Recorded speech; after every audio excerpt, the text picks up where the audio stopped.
2017 সাল থেকে শিশির মনিরের সঙ্গে নির্বাচনের প্ররোচনায় এসে পরিচয় হয়, তারপরে আস্তে আস্তে কথা হয়, তারপরে ভালোবাসা হয়, প্রেম হয়, আর তারপরে হচ্ছে গিয়ে হলো 2019 সাল থেকে সে আমার সাথে ভালোবাসার শারীরিক সম্পর্ক করে যাচ্ছে।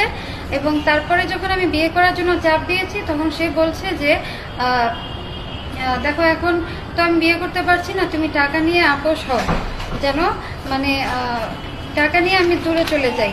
কিন্তু আমি সেটা নিতে যাচ্ছি না। আর সে হচ্ছে একটা জঘন্য লোক, এবং তার সঙ্গে তার যে জুনিয়র জায়েদ এবং তার ক্লার্ক নয়ন, এদের দুজনের সঙ্গে তার সমগামিতা সম্পর্ক আছে, খুবই খারাপ। আমি গতকালের যে ভিডিওটা রেকর্ড করেছিলাম সেটা হচ্ছে অ্যাডভোকেট মাসুদ রানার বুদ্ধিতে। তো আমি তো তখন অনেক বিপদে ছিলাম, মানে সে আমাকে যেভাবে বুঝিয়েছে আমি ঠিক সেভাবেই কাজটা করেছি, এই আর কি ঘটনা।